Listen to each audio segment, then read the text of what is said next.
I know, like me, you're a very positive person. And as much as we're positive, it's very important to accept the fact that there are people who want to see us fail. In their own little silly way, they are waiting for us to fall because it serves them. It makes them feel better about themselves, that they want to see us destroyed, that they want to see us suffer, because our growth, our progress, our happiness reminds them of their lack and troubles them. Not that they are bad people, but circumstances have made them so unworthy of their own belief to better their lives that they wish for others to fail so that they can feel big and they can feel better about their sorry circumstance. Now, how to recognize such people and handle them? That is the context of my video today. I welcome you to the Creators of the Future workshop series, where I help you stay on track of your goals, making 2020 the year of super achievement and super fun.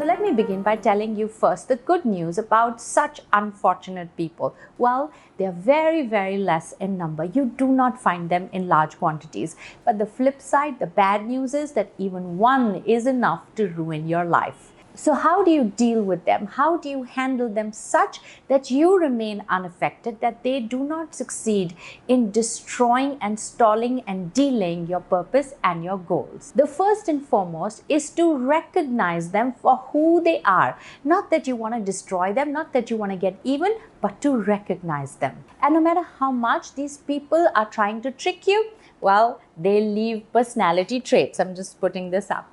Okay, they leave personality traits. Number one, they try to isolate you from people. They will tell you, oh, you're just too big and you shouldn't hang out with them and you shouldn't be seen here and you shouldn't go there and shouldn't. In that, they start retracting, they start cutting your circle and bringing you into a very small isolated place where the only company you'll end up having is of that person. Their modus operandi is to isolate you because that's the time you're most vulnerable. You're not speaking to anybody and they are your confidants and your guides. Did you know that most artists, most celebrities and big people, they have this one such person who is working very coyly and tirelessly in bringing that person down?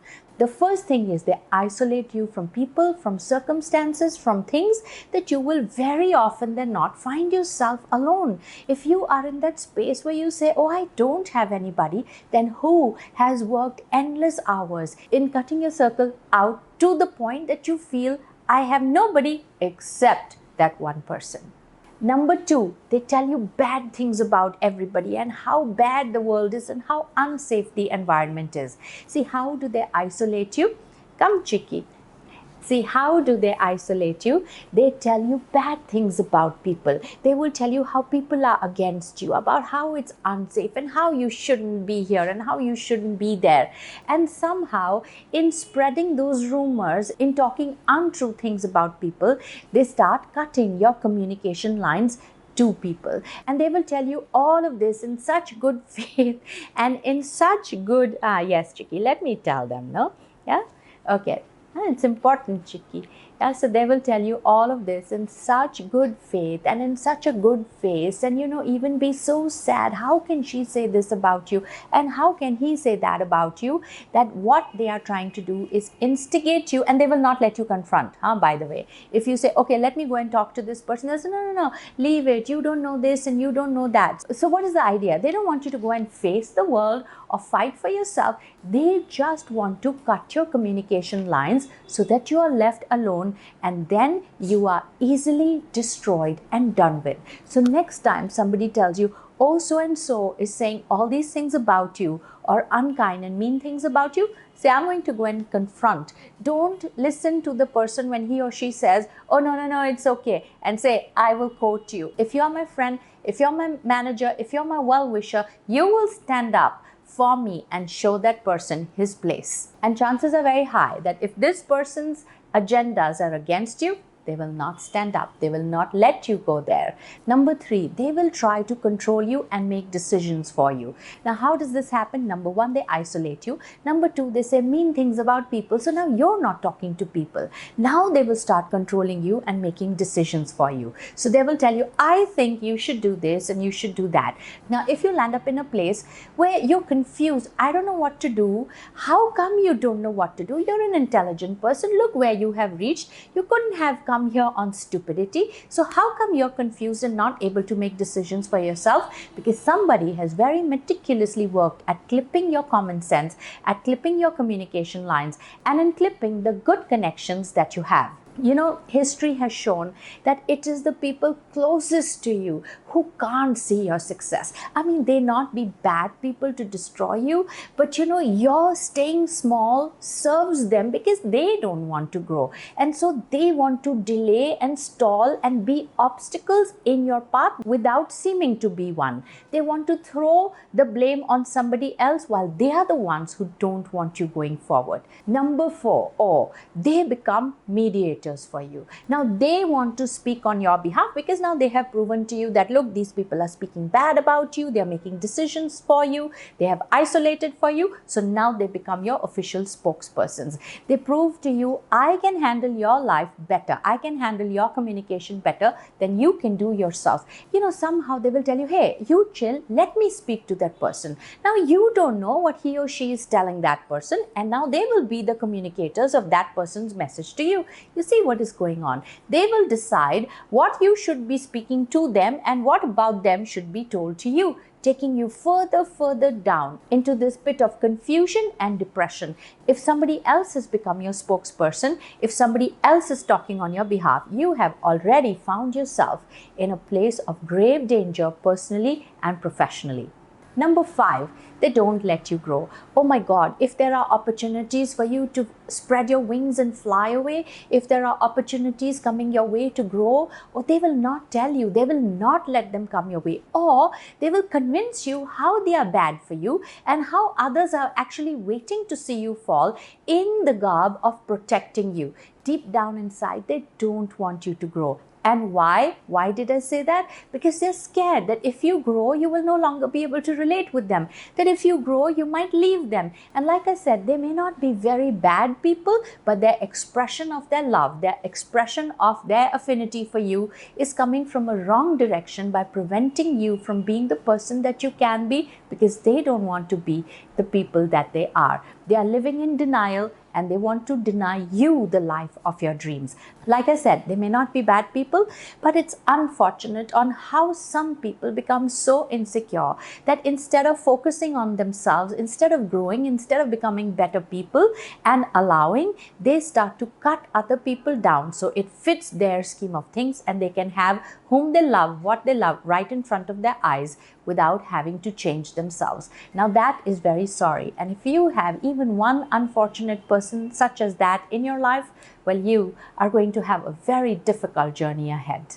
Number 6, it's funny on how you will land up being the only person who likes them. You will land up being the only person who supports them, whereas the whole world, your friends, family, and well-wishers included, don't like this one single person who claims to be your greatest well-wisher, your greatest fan, and the person who wants to see you succeed.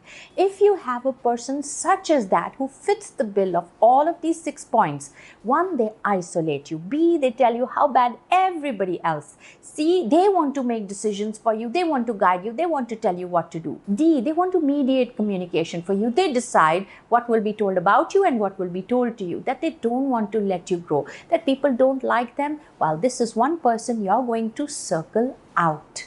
Now, how do you handle a person like this? First, you keep that person at bay. Do not believe people when they tell you negative things about others. Immediately jump and say, I will go and confront this. Or Or ask, while that person was telling these things about me, which are so negative, what were you doing? Why were you listening? And what does it serve you to tell me about it? Negativity is not handled in denial. Negativity is handled in confront. And when you go and confront that, you will come to know the truth about both the parties. If people want to isolate you and tell you, don't go here, don't go there, this is dangerous, the world is not safe, well, tell them, I want to make my own mistakes. Well, the world is as safe as your intentions, as safe as the people who surround you. If you surround yourself with people who see a bad world outside, well, that may be his reality, and you don't want to participate in that karma. If you find yourself surrounded by people who want to make decisions for you, who want to control you, who want to mediate communication for you, well, stand up for yourself. Make your decisions, follow your heart. So what if you're wrong? That's the beauty about life. You learn when you're right, you learn when you're wrong. You have fun when you're right and have fun when you're wrong. Life is not a straight road. There will be twists and turns, and be willing to experience anything. Be willing to face life, not in denial. There's nothing to be scared of life. Life is not to be feared. It is to be lived, my friend. And it's okay to live it with right and wrong and light and dark and mistakes and fun. When people don't let you grow, when they make you scared of success, when others don't like them, ask yourself a question: what am I doing with a person like this? Why am I supporting this? And while abandon may not be the right idea, because that's not who you are, abandon people like that, you'll be left alone in the world. It is good to put them to their place and limit your time with them. You can't isolate yourself from the whole world, but what you can do is choose who you want to spend more time with and who less time with. Listen to people, but make your own decisions. People who point you toward the bad, toward the dangerous, toward all that is wrong, those are the people that you need to avoid. And the key word here is avoid, not abandon. If such is your manager, if such is your best friend, if such is your family member, or if such is a person who is in your close circle, well, you might want to take a reality check on how you allowed this to happen. Change your ways and change your response to them, and take full responsibility of what happens to you. Like I said, use your head, use your mind. You have come here to live your life and not the life of somebody else. Don't be made, don't be broken, don't be directed, don't be guided. Yes, listen to everybody, but follow your own heart. Do not hold other people's agendas as blame and credit of what happens to you. People will be people. They have their ways, you can't change them. But what you can do is take responsibility for your own life and live it to the best that you know possible. I hope this helps. A lot of you had asked me to make this video on this topic for you, and here I am in service. I will be back next week again with another video. Until then, do subscribe to my channel. And hey, have you watched the web series The Final Call, which is based on my book, I Will Go With You? Well, it was voted the #1 web series of the first quarter of 2019. And that makes me exceedingly proud and exceedingly grateful to Z5 for having produced it on their platform. It's streaming right now on Z5. And when you have a chance to watch it, do write to me. I would love to hear from you. Until then, I am grateful and I am in service. Bye-bye.